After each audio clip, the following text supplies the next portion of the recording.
يا بني إسرائيل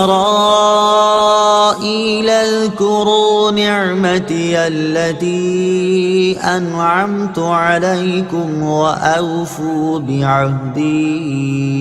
أوف بعهدكم وإياي فارهبون۔ ترجمہ: اے یعقوب کی اولاد،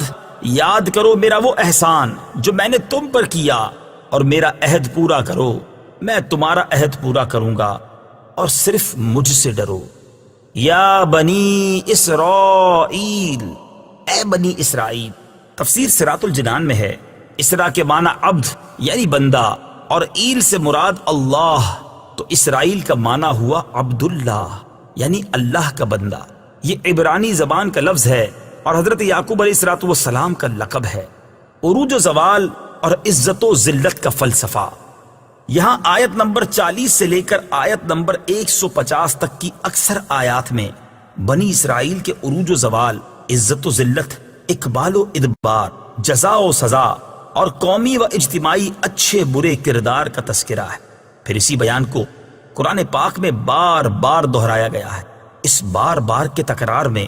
ایک بڑی حکمت قوموں کے عروج و زوال اور عزت و ذلت کا فلسفہ سمجھانا اور مسلمانوں کو اس سے عبرت دلانا ہے کہ جس طرح بنی اسرائیل پیغمبروں کی اولاد ہونے، جلیل القدر انبیاء علیہ السلام کی امت ہونے اور تورات جیسی کتاب رکھنے کے باوجود اپنے اعتقاد و عمل کے بگاڑ پر ذلیل و رسوا اور مغلوب و مقہور ہوئی، جبکہ توبہ اور رجوع اور نبی و کتاب کی تعلیمات پر عمل کرنے کی صورت میں معزز و غالب ہوئی، اسی طرح امت مسلمہ بھی اپنے عروج و زوال کے اسباب کو اسی آئینے میں دیکھ سکتی ہے۔ آج سب پوچھتے ہیں کہ مسلمان مغلوبیت، ذلت اور پستی کا شکار کیوں ہے؟ قرآن میں بیان کردہ بنی اسرائیل کا قومی اور اجتماعی کردار موجودہ دور کے مسلمانوں کا قومی اور اجتماعی کردار سامنے رکھ کر موازنہ کر لیں، خود ہی سمجھ آ جائے گا کہ اگر بنی اسرائیل کو کانٹے بونے پر کانٹے ملتے تھے تو ہمیں کانٹے بونے کے بدلے آم کیوں ملیں گے؟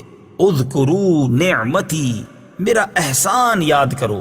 تفسیر صراط الجنان میں ہے، اس آیت میں نبی کریم علیہ السلام کے زمانے کے یہودیوں کو مخاطب کر کے ان سے فرمایا گیا، اے بنی اسرائیل، میرے وہ احسان یاد کرو جو میں نے تمہارے آباء و اجداد پر کیے، جیسے انہیں فرعون سے نجات دی، ان کے لیے دریا میں گزرگاہ بنا دی، بادل کو ان پر سائبان بنا دیا، کھانے کے لیے ان پر من و سلوہ اتارا، ان کے لیے پانی کے چشمے جاری کیے، انہیں طاقتور قوموں پر فتح عطا فرمائی، اور توریت جیسی عظیم کتاب انہیں عطا فرمائی۔ اور میرا وہ احسان یاد کرو جو میں نے تم پر کیا کہ تمہیں اپنے حبیب صلی اللہ تعالی علیہ وسلم کا زمانہ عطا کیا، جن کی آمد کی بشارت تورات اور انجیل میں دی گئی ہے۔ خیال رہے کہ یہاں یاد کرنے سے مراد صرف زبان سے تذکرہ کرنا نہیں ہے، بلکہ اس سے مراد یہ ہے کہ وہ اللہ تعالیٰ کی اطاعت و بندگی کر کے ان نعمتوں کا شکر بجا لائیں، کیونکہ کسی نعمت کا شکر نہ کرنا اس کو بھلا دینے کے مترادف ہے۔ وَأَوْفُوا بِعَهْدِي،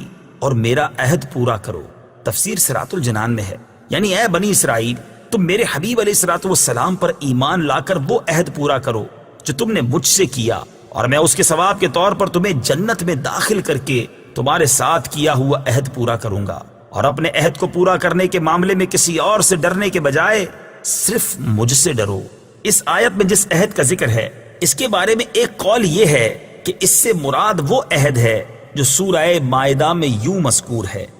وَلَقَدْ أَخَذَ اللَّهُ مِيثَاقَ بَنِي إِسْرَائِيلَ وَبَعَثْنَا مِنْهُمُ 12 نَقِيبًا وَقَالَ اللَّهُ إِنِّي مَعَكُمْ لَئِنْ أَقَمْتُمُ الصَّلَاةَ وَآتَيْتُمُ الزَّكَاةَ وَآمَنْتُمْ بِرُسُلِي وَعَزَّرْتُمُوهُمْ وَأَقْرَضْتُمُ اللَّهَ قَرْضًا حَسَنًا لَأُكَفِّرَنَّ عَنْكُمْ سَيِّئَاتِكُمْ وَلَأُدْخِلَنَّكُمْ جَنَّاتٍ تَجْرِي مِنْ تَحْتِهَا الْأَنْهَارُ فَمَنْ كَفَرَ بَعْدَ ذَلِكَ مِنْكُمْ فَقَدْ ضَلَّ سَوَاءَ السَّبِيلِ۔ ترجمہ: بے شک اللہ نے بنی اسرائیل سے عہد لیا اور ہم نے ان میں 12 سردار قائم کیے، اور اللہ نے فرمایا بے شک میں تمہارے ساتھ ہوں، اگر تم نماز قائم رکھو اور زکوٰۃ دیتے رہو